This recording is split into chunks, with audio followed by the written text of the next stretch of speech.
Thanks so much. We are talking right now about Saudi Arabia and the biggest expansion that we've seen for the country in terms of the economy there. I'm joined right now by Fahd Al-Rasheed, Emaar Economic City Managing Director, the developer, one of Saudi Arabia's biggest industrial city projects ever. Some people are calling this one of the biggest projects on earth. Good to see you, sir.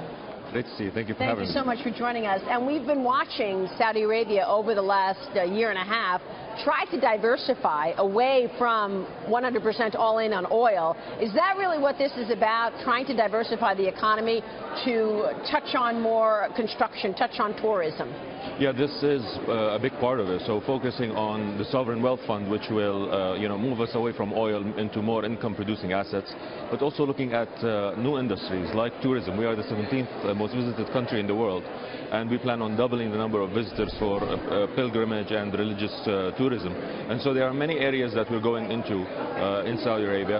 As a Saudi, I have to say that this is the first time we've seen a vision that is not only so practical, so ambitious, but also has global benchmarks. So it's a very good time for us. Yeah, it's pretty extraordinary, actually, because people are talking about this overhaul as being really one of the most important developments that we've seen in Saudi Arabia for many years.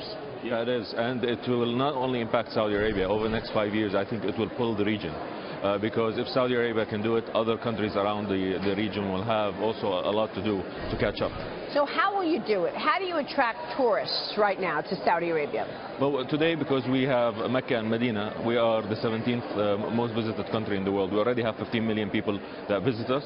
And so that is they're planning on doubling this to 30 million people. We in King Abdullah Economic City are developing a major tourism cluster, leveraging this movement, but also Saudis travel, they take 10 million trips a year abroad, but they have very limited options locally. So we're building theme parks, zoos, and all of that. So this is the King Abdullah Economic City. What's involved in this? How do you create a new city and try to attract foreigners to go there to spend money? Well, we're building now a port that's going to be one of the top 10 ports in the world. It is already at 4 million container capacity. End of this year, it will be the largest on the Red Sea. The idea is we become a hub and spoke for logistics in the region. We are addressing the Red Sea region, which is the next emerging market. The 23 countries that surround the Red Sea, there are 620 million people that live there, going to 1.3 billion by 2050.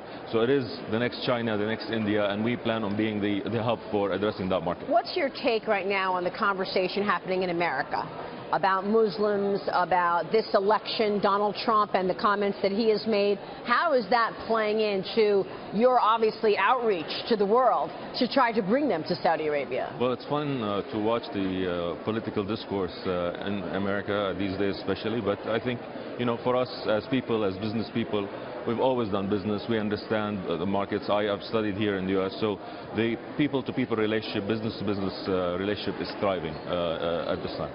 So the Saudis are opening their arms. They want people to come there, whereas the conversation that we're having all the time is terrorism and refugees and ISIS infiltrating the refugee flow. What do you want to say to people to give them a comfort feeling that coming to Saudi and populating this city is something that will be ultimately good for them?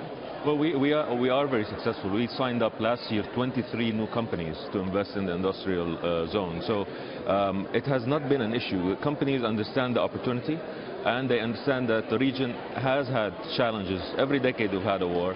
Before ISIS there was Al-Qaeda. But Saudi Arabia has been the stable place. It's been the place that has basically carried the region economically. What do you think about America right now? Do you feel that America is a friend to the country? Do you feel that the relations are where they should be? I definitely believe that America is a friend. I don't think we're going to, maybe the mood shifts and the discussion ebbs and flows, but you can tell the relationship is strong at an institutional level, not just only at the leadership level.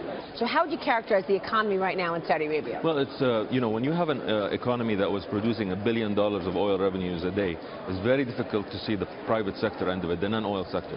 The private sector has been growing at 8 to 12% a year. But it's just that the oil economy is so big that that doesn't show up as much.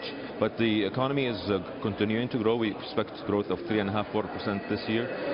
And in my business, we have seen continued interest and continued investment both on the industrial and on residential side. I so appreciate you joining us this morning. Thank you very much. Fahd Al-Rasheed joining us this morning on really what promises to be a major development in Saudi Arabia. I'll send it back to you, Dagan.